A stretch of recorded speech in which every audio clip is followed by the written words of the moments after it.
¿Qué opina todo esto el embajador, el doctor Carlos Elizondo Mayer Serra? ¿Cómo estás? Buenas tardes. Pepe, buenas tardes, ¿cómo estás? Bien, vamos, que los argumentos a favor y en contra sobran en este caso. Sobran, yo creo que hay que partir de lo primero, Pepe.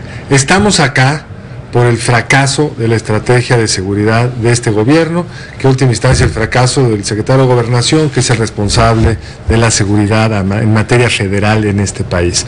Con la desaparición de la Secretaría de Seguridad Pública, todas esas funciones pasaron a la Secretaría de Gobernación, y que estemos hoy preguntándonos qué hacer con algo que ya existe, que son las Fuerzas Armadas en las calles, es porque no hemos logrado construir esas policías. Entonces, de cara a los críticos de la reforma, hay que recordarles que todo eso que tan bien reportaste al principio de la nota, lo que dice la ley, es reglamentar lo que hoy existe.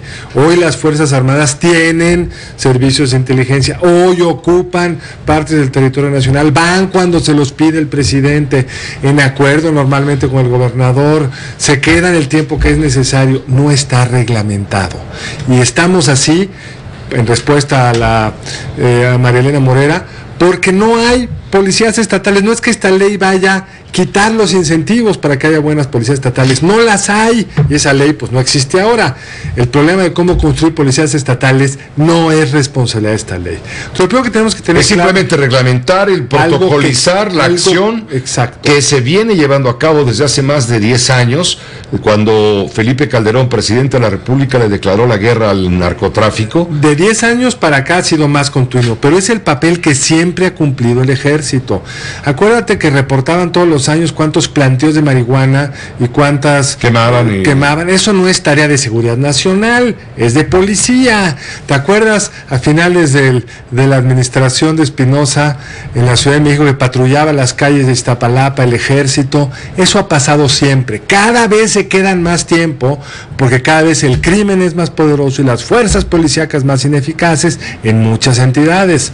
O sea, el tema sí es construir fuerzas policiales. Pero también implica un tema político, porque con estas facultades, el presidente de la República en un momento dado puede anular, eliminar prácticamente a un gobernador, por ejemplo. Yo no estoy defendiendo la ley. Ellos se estaban quejando en la CONAGO que hubo anteayer, en la reunión que tuvieron anteayer, no en la de hoy, se estaban quejando de que esto no es un asunto de coordinación. Esta ley reglamentaria no establece una coordinación entre la Federación y los estados, sino establece un acto de sumisión. Quiero aclarar, la ley está mal, antes de que estoy de acuerdo con eso que dicen ellos, pero no podemos no tener ley.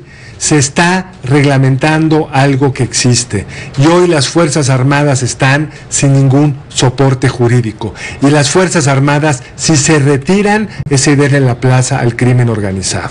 En algunas entidades, aún con las Fuerzas Armadas en la calle, el crimen organizado sigue haciendo las suyas, porque tampoco son perfectas las Fuerzas Armadas, ni mucho menos, pero es lo menos malo que tenemos. Pero si a criterio de un hombre, el presidente de la República en turno, se le ocurre mandar tropa porque crea que las condiciones son suficientes y lo justifican, por encima de una consulta, una coordinación con el gobernador, lo anula completamente. Lo segundo, estoy de acuerdo con eso. Hay que reglamentarlo bien, hay que encontrar los mecanismos de coordinación entre el Ejecutivo y el gobernador, que es un poco lo que hay ahora, reglamentar lo que hoy tenemos, que es el gobernador pide ese apoyo, las fuerzas federales a veces van, a veces no van. Acuérdate que Fox no quiso ir a ayudar al gobernador Lázaro Cárdenas, y fue hasta que entró Felipe Calderón que entró. Entonces hay que reglamentarlo bien, y sí tenemos que tener un espacio muy bien reglamentado. A ver qué pasa si de repente tenemos un gobierno estatal en manos del crimen organizado.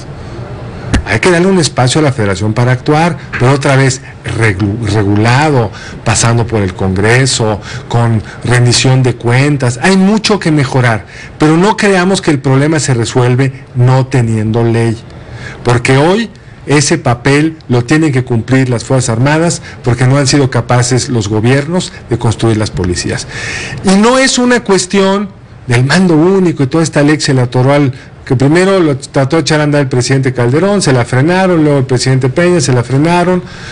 Lo que necesitamos es, y lo hemos visto, tú reportaste varias veces conmigo acá lo que pasaba en Nuevo León en el año 11. ¿Cómo se resolvió? Haciendo una policía que funcionara. Que haya llegado el gobernador Bronco y haya echado para atrás buena parte de ese esfuerzo es parte del problema.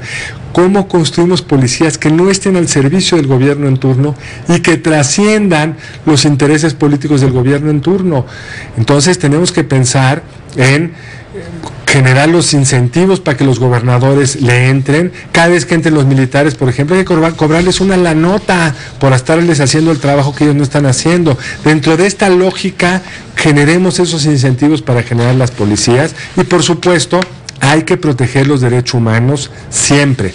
Pero ojo, también lo que hemos visto recientemente, que ha insistido el jefe de gobierno de la Ciudad de México, yo con eso estoy de acuerdo, que el nuevo sistema de justicia penal ha abierto el espacio para que criminales agarrados infraganti secuestrando gente acaben liberados por un problema procedimental. También hay que afinar cuáles son las condiciones en las cuales un juez puede determinar esto, porque imagínate si tú eres un militar que estás entregando gente a la justicia que agarraste infraganti y luego la vuelven a soltar, pues hay que darle los instrumentos para que puedan ser parte de ese proceso y no haya un problema de violación del procedimiento que lleve a su liberación. Es un problema muy complicado, Pepe. Es un problema complejísimo.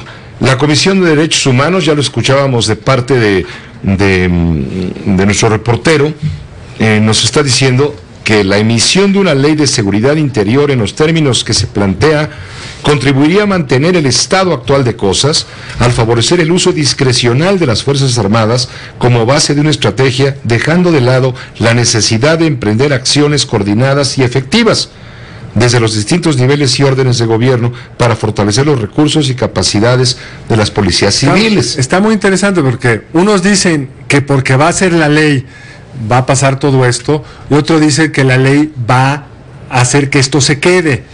Yo creo que lo que estamos viendo hoy es una emergencia que hay que atender. Hay que darle al ejército condiciones para operar, pero reglas para que no haya abusos.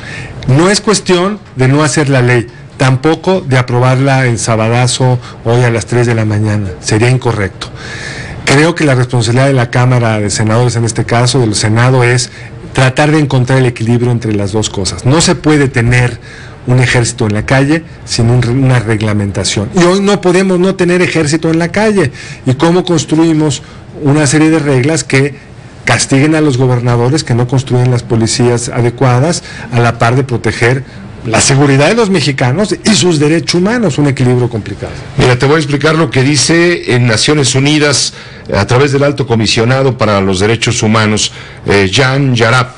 Pide al Senado que no se apruebe esta ley porque asegura que generaría riesgos para la vigilancia de los derechos humanos, no aportaría soluciones reales para enfrentar los enormes retos que en materia de seguridad enfrenta el país, fortalecería el statu quo, además de que reduciría los incentivos para profesionalizar a las instituciones civiles y favorecería la consolidación del paradigma militar en materia de seguridad, el cual no ha reducido la violencia y ha aumentado las violaciones de los derechos humanos. Por eso hay que pensarlo integralmente, Pepe, porque la violación de los derechos humanos de los mexicanos también se da por la inseguridad.